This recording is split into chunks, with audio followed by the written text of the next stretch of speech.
Welcome to Digital Focus, the Future Ready podcast. Formerly Retail Focus, we've rebranded to reflect what we truly love to discuss: AI, technology, and the future of everything. Hosted by Suder and Bart Mroz, each week we break down the trends, tools, and transformations shaping the digital world and what it means for you.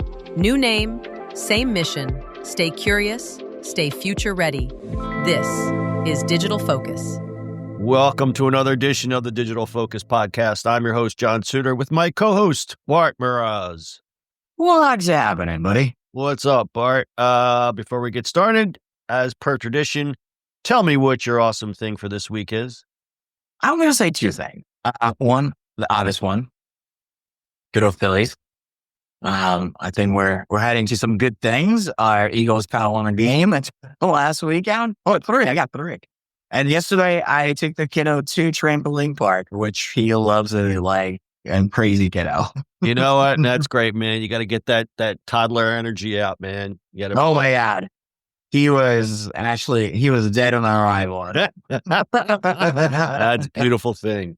Beautiful thing. I'm going to, you know what?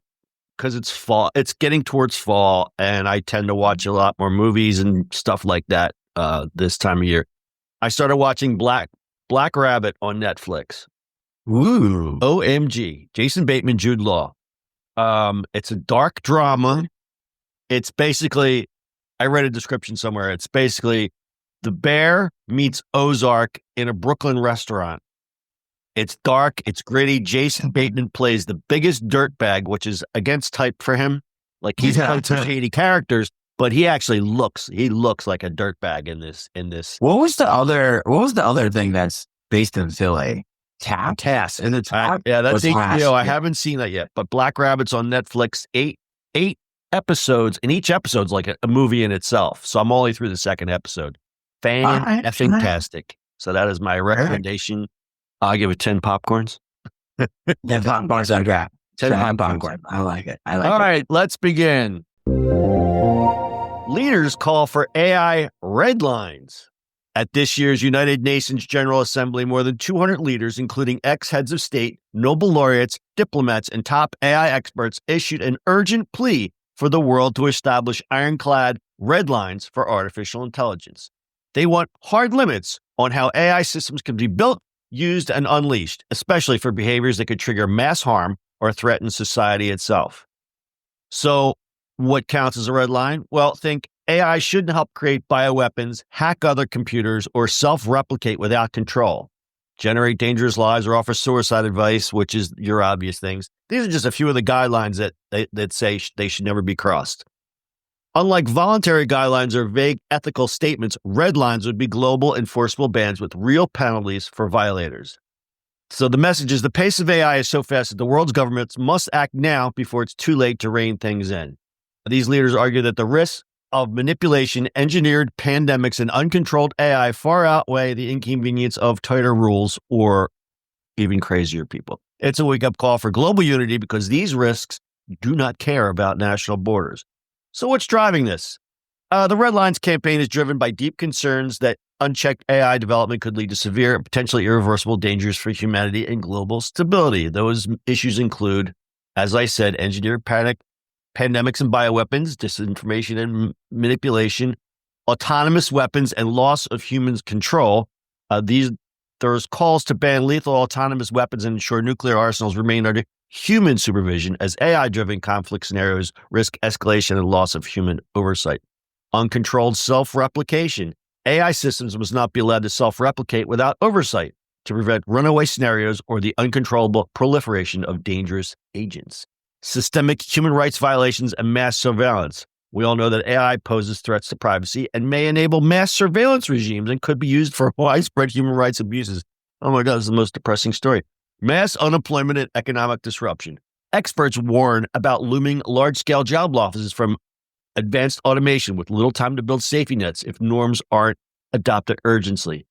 And finally, risks of AI-induced psychosis and self-harm, which we're already seeing. We kind of reported a little bit on that the last few weeks. Growing concerns about chatbots giving self-harm advice and causing mental health harms have been cited as a reason for hard regulatory boundaries.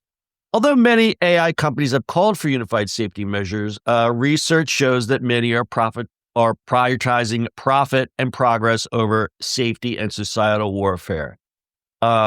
This is the fundamental reason behind this initiative, as responsible safety policies within companies fall short of real enforcement, and an independent global institution with teeth is needed to define, monitor, and enforce the red lines. And finally, the professor of computer science at UC Berkeley, Stuart Russell, believes AI companies can comply by not building AGI until they know how to make it safe. Just like nuclear power developers did not build nuclear plants until they had some idea how to stop them from exploding. So, after all that, you read all that, sadly, the initiative seems more of a display of moral posturing than an exercise of regulatory authority. Its signatories possess prestige, but lack the genuine power, notably excluding sitting heads of states and the CEOs of the forefront of the AI development, like Altman, Amodei, and Hazbis. Without political backing or the involvement of key capital allocators, the effort risks becoming another voluntary pledge that goes unenforced. So basically, this is a very alarming press release with no teeth to it. What do you think? Yeah, I mean, I think even here, right? Like, I think it's not taken out, but it was proposed in one of the latest bills that states cannot, other states cannot regulate it or put any regulation for 10 years. For 10 years, that's insane. That's actually silly. That's insane. 10 years in AI. That's just 10 years. That's like every 2 weeks something new happens. As you like AI. to say, the genie cannot be put back in the bottle, and 10 years regulations have to happen. Like, it's already a problem in every single way. There are a few kids that died from suicide because of that. Yeah. So there's a lot of that. And a lot of this is futuristic, the weapons and pandemics and stuff. I mean, already they're starting to create things out of nothing. I've read a few kind of crazy stories this week where they're developing things out of nothing. We're not quite there on some of these things on this checklist. The unemployment thing is that's coming into the forefront. But the psychosis and self-harm, they're saying that a lot of people are replacing AI chatbots with instead of having actual friends, because loneliness is actually a huge pandemic. I guess you call it pandemic. It's a big problem in society. Let's just say that. And they're turning to chatbots, and they develop these relationships with these chatbots, and they develop a psychosis because it's like they're not talking to human people anymore, which is very sad and frightening. Yeah, I mean, that's a problem. I think that's, let's go back to like any projects, and I think like technology wise, like I think humans have to be there to guide it. It's just another tool, but you don't want to get to a point where it's war games, but it becomes real. You know what I mean? Like old school war games, like that whole movie, it wasn't real, but it was thinking it was showing it was real, but now it doesn't do it. You know what I mean? Like it becomes literally war game. Yeah, two movies that have become actually documentaries now: War Games and Idiocracy. How about that? How about them apples? I just, it's humans have to be careful with it, because if it hallucinates the wrong way, like there's a lot of that, the dodgy great and it's getting better and better and better, but it's still hallucinating. It's still not doing the right thing. So, it's making the stuff up because it's just patterns, and they just picking up patterns. I mean, like the first one was like a year ago when like it started making up the case law, right? And you're like, this is not real case law. Well, and now to be verifiable, it can be automated. Like that, the thing they're talking about in that whole paper can be automated. It can be like that. Let's not do that. Yeah, no, and. Now, let's talk about the mass unemployment and economic disruption. As we've said in countless other episodes, a lot of companies are slapping the AI onto their branding or just incorporating AI, not really thinking it through as how it's to be used. And now, a lot of companies are dealing with what they call the AI work slop, because people are just turning in enough work that's good enough, but not really good. It's just they're doing the work. They're doing busy work. They're using AI to do their busy work, and the busy work turns out to be crap. Yeah. I don't, I think that the funny thing is, I get where they're doing it because, like, how much more reporting can you do on certain things, right? Like, if AI can write the report, is it sloppy? Sometimes. Reread it, and you can do a good job on it. I get what they're doing. Yeah. Like, how much reporting can you do actual work? A lot of these companies are doing it because they've got a little FOMO. They don't want to miss out. It's like the .com thing where it's everybody, rushed to have a website, but didn't know why they needed a website. I think the same thing is happening with AI. They need to have AI because everyone else has it. But when they do it, June Gallup poll found that AI use among workers doubled over the last 2 years, and 40% of those polled have used AI at work in some capacity. But the poll found that many employees are using AI at work without guardrails or guidance. So basically, they're just, let's use AI. Here's my air quotes, and it's not, they don't know why they're using it. And I think what is suffering is that a lot of craft is suffering, and a lot of good writing, especially because I like to focus on that. I think a lot of good writing is not being seen because everyone is just going, I have an idea. Let's let the robot figure the rest of it out. And it's, things are not as personal as they used to be. Everything is just, it's got that work slop to it. The AI work slop, as they call it. The work slop. AI work slop.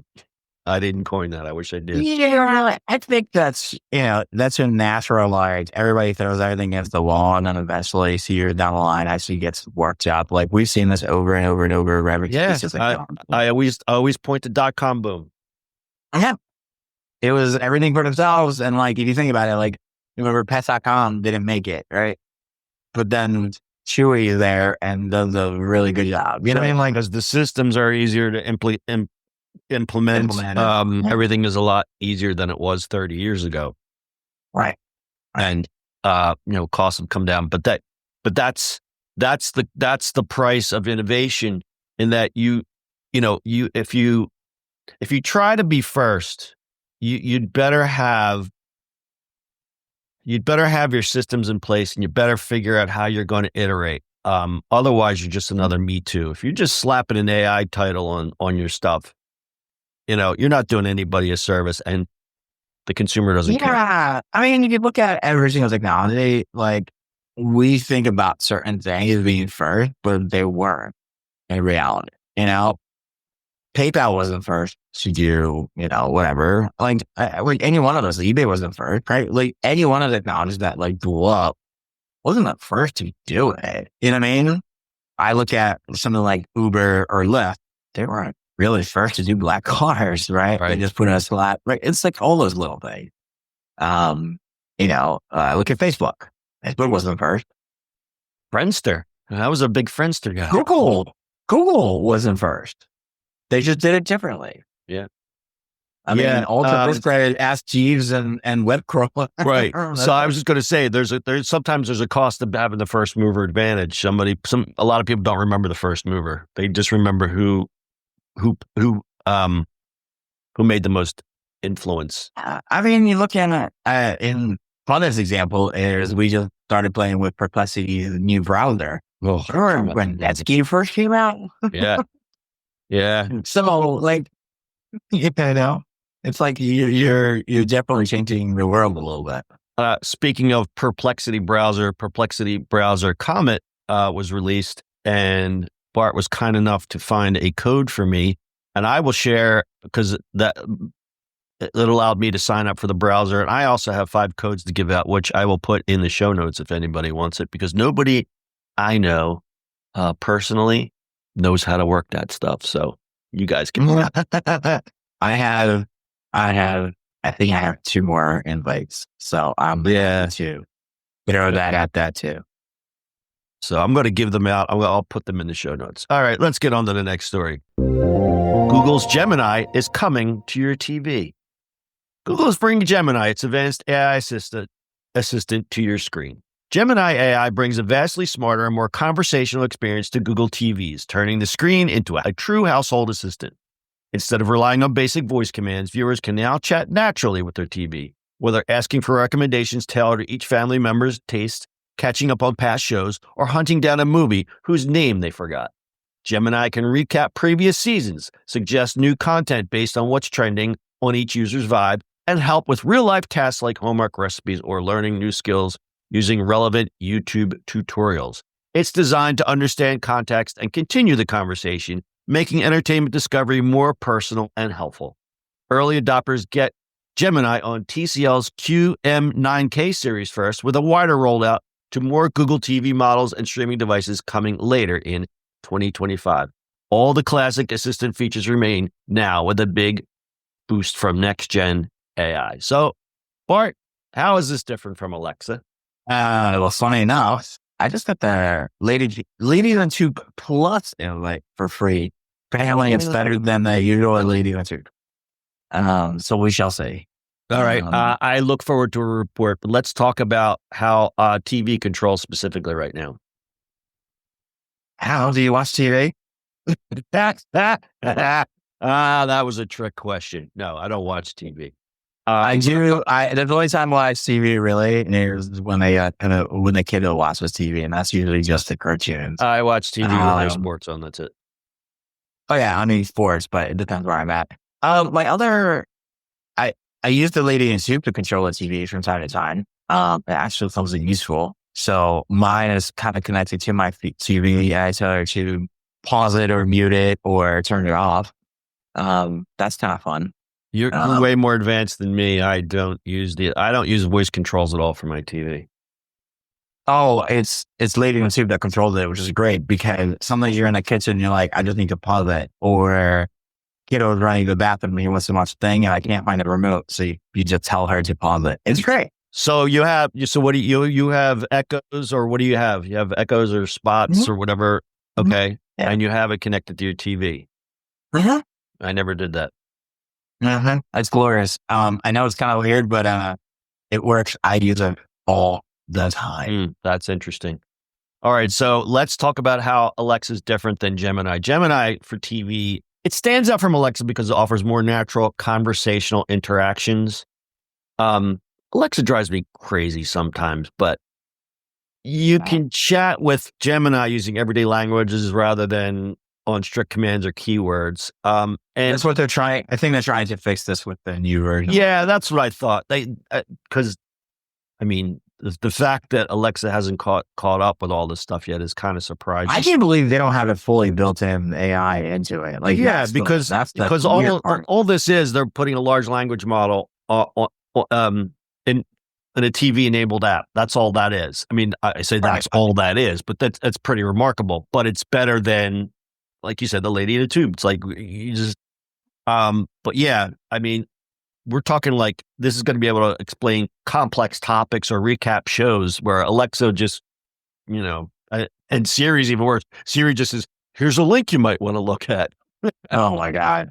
Or your phone is locked, so we're not going to give you the weather. And you're right.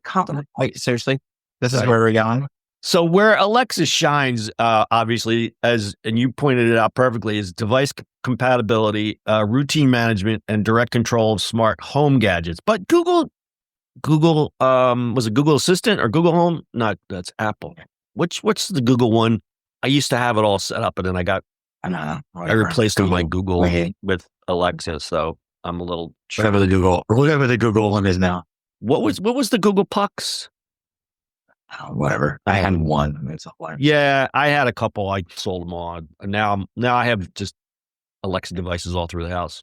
But yeah, Alexa's great for the plug and play smart home, simple requests. But I guess what they're doing is, and Google's really putting everything behind Gemini right now, because Gemini is now also, if you're using Chrome, I'm looking at my latest Chrome install. Gemini, little star in the corner, Gemini is right there. And I have a pro account, so I can just pop right in. I don't have to launch a separate thing. I don't have to open a window. I can stay in the window. But what it's done is I click the little Gemini symbol, and now there's that blue glowy thing around the whole window. And it's basically saying, we're focusing on this page right now. Tell me what you want to do on this page. I think that's pretty cool. But really, Google, like I said, they're putting everything behind Gemini right now. They're really, I mean, again, it reminds me of the .com race where it's like us as users. This is kind of a great time to be alive because we're seeing a lot of great stuff come along, like the Perplexity stuff. Like we got the free Pro account for connecting our PayPal account, and then you just gave me the Comet browser. So that's it, man. I'm running Comet all day long right now because it replaced my Perplexity app, and I have a browser open all day long anyway. So Yeah. doing all my Perplexity tasks right within the browser. And the great thing is because it's built on Chromium, it basically says, "Give me your Chrome credentials." Chrome stuff. Yeah. Pulled everything over. Like now I have, besides the shape of the tabs, if I have too many browsers open, I don't know which one's which because it pulled everything over. It pulled all the extensions over. It pulled everything over. It's fabulous. This is nice. Yeah, there's a lot of good stuff in that. But yeah, so to close this out, Google's really putting their force behind Gemini, and you can look for that coming to your TV coming soon. And Bart hopefully will give us a report on the new Alexa Lady in the Tube when that comes out. Oh, you can say it. She doesn't hear you.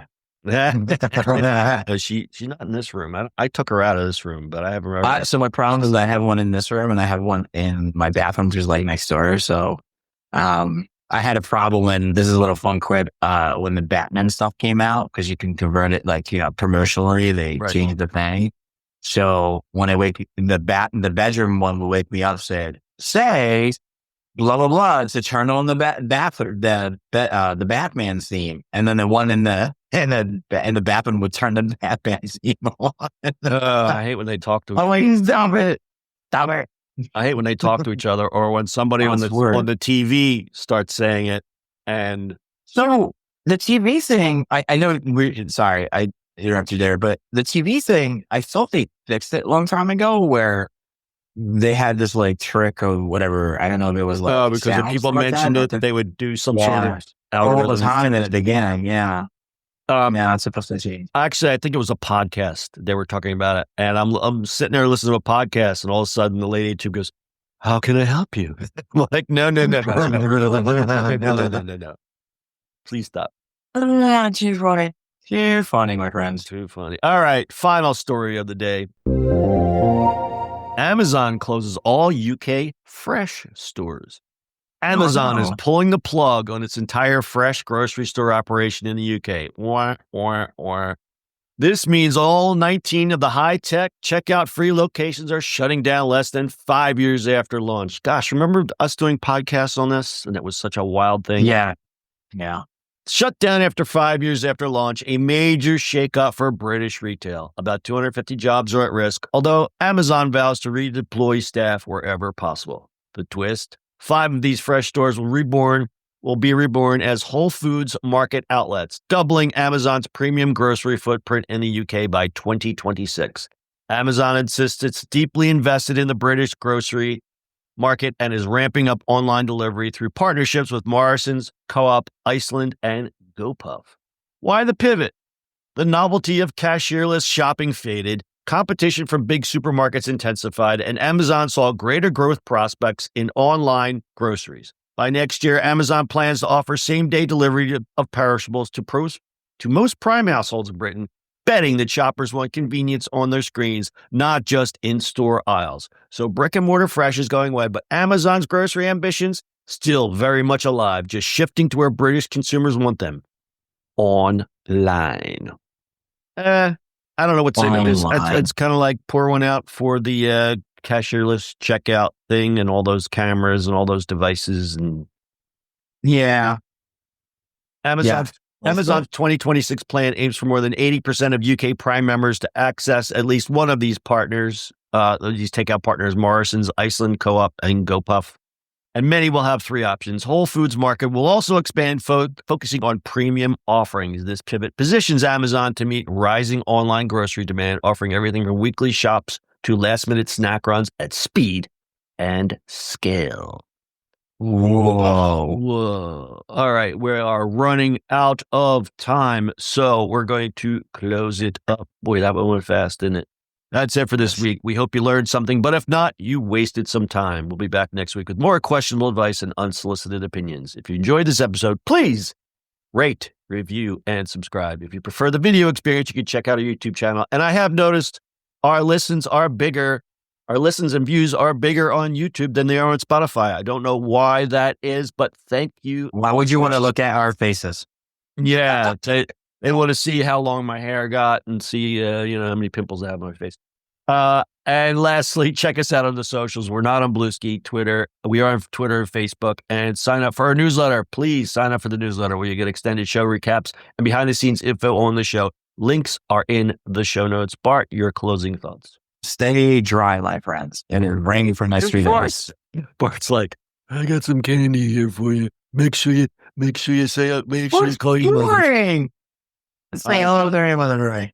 All right. I have no closing thoughts. So we'll see you on the internet next week. Until next time, may your internet be fast, your video calls be clear, and your mute button always work when you need it most. Peace. Yeah. Peace out. What do you do now?